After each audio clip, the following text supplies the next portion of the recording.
Good morning, everybody. It's about 6 a.m. West Coast time on Tuesday, November 4th. It's Election Day. Please vote today. If you're in California, vote yes on Prop 50.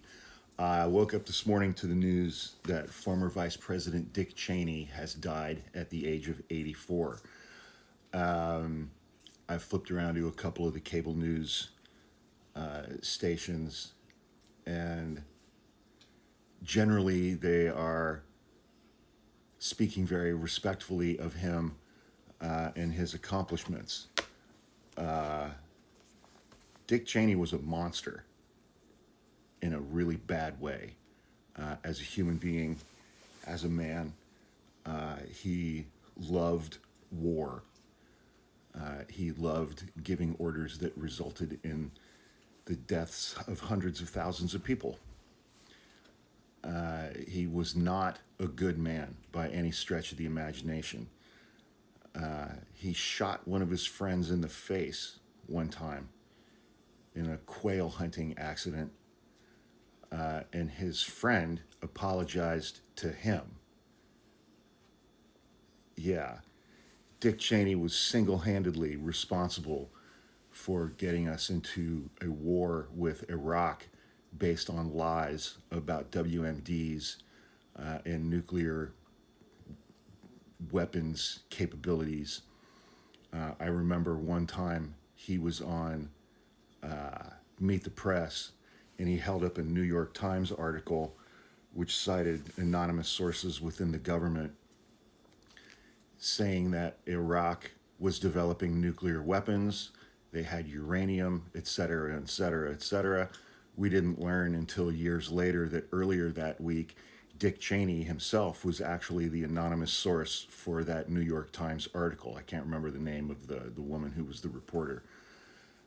He fed her a story so that it would get into print about Iraq having WMDs and nuclear weapons capabilities so that he could go on Meet the Press a few days later before we started the war with Iraq so that he could hold up that article in which he was the anonymous source as justification for starting a war with Iraq. He said that the people of Iraq and Afghanistan would greet U.S. troops as liberators, that we would be welcomed into those countries by the populations, the civilian populations. The war in Iraq, by some estimates, killed 1 million civilians. So it's like, as upset as we've been over the last 2 years about the Israeli military killing somewhere between 200 to 400,000 civilians inside the Gaza Strip, we, the United States, based on Dick Cheney's dishonesty and lies, were responsible for the killings of 1 million civilians in Iraq. He said the Iraq war would pay for itself because we would take their oil.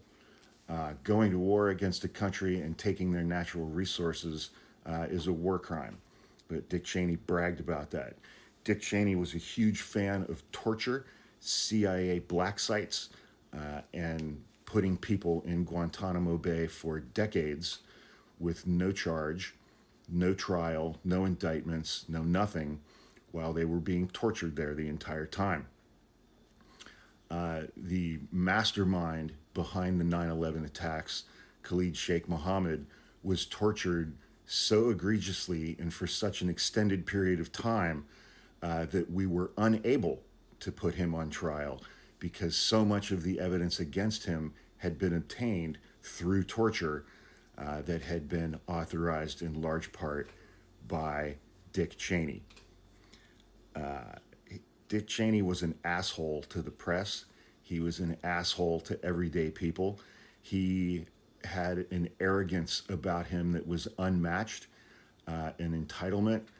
He had become a multi-millionaire through a company named Halliburton, a defense contractor, before he became vice president, and then steered contracts related to the Iraq War and the Afghanistan War to his former company, Halliburton, while he was vice president of the United States, and then continued to profit from that company after he left office. Dick Cheney was an absolute fucking monster in the worst sense of the word. He was an amoral war criminal and a murderer. And thankfully, on Tuesday, November 4th, he's finally dead. Sure, during the 2024 campaign, he voted for Kamala Harris and he campaigned for Kamala Harris. Good for him. I give him credit for that. That in no way detracts from all of the other shit that he did in his life beforehand. And this is just a list of stuff that I came up with off the top of my head. I didn't even crack open my computer to see if I could find anything else about him. He was evil. He was evil down to his fucking bones. He was an evil, evil, evil man responsible for the deaths of hundreds of thousands, if not millions of people around this globe. So the world is a better place today now that Dick Cheney is dead.